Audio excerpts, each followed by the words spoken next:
اعوذ باللہ من الشیطان الرجیم بسم اللہ الرحمن الرحیم الحمد للہ رب العالمین والصلاة والسلام علی اشرف الانبیاء والمرسلین.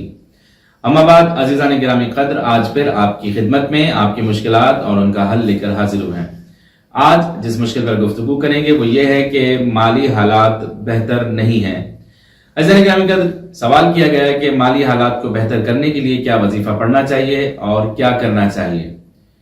امام جعفر صادق علیہ السلام فرماتے ہیں، جو شخص واجب اور مستحب نمازوں میں سورہ قلم کی تلاوت کرے گا، پروردگار عالم غیب سے اس کے روزی میں اضافہ بھی فرمائے گا اور اس کے مالی حالات بہتر ہونے کے ساتھ ساتھ اللہ تعالیٰ اس کے اوپر سے عذاب قبر کو ہٹا دے گا.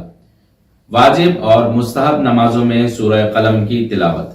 اسی طرح روایات میں ملتا ہے کہ جو شخص روزانہ رات کو سونے سے پہلے عشاء کی نماز کے بعد سورہ واقعہ کی تلاوت کرے گا، پروردگار عالم اسے مالدار بنا دے گا.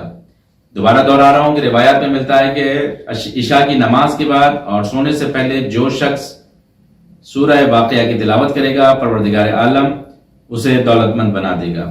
اسی طرح روایات میں ملتا ہے کہ جو شخص روزانہ سورہ قاف کی تلاوت کرے گا، پروردگار عالم اسے مالدار بنا دے گا. ایک روایت میں ملتا ہے کہ جو شخص اپنے پاس سورہ القاریہ کو لکھ کر رکھے گا، پروردگار عالم اس کی روزی کو وسیع فرما دے گا. میں پھر دوہرا رہا ہوں کہ جو شخص اپنے پاس سورہ القاریہ کو لکھ کر رکھے گا، پروردگار عالم اس کی روزی میں وسعت قرار دے گا. امید ہے کہ آج کی نشست ہم سب کے لیے مفید رہی ہوگی. دعا گو ہوں پروردگار ہم سب کی مشکلات کو دور فرمائے. والسلام علیکم ورحمۃ اللہ وبرکاتہ.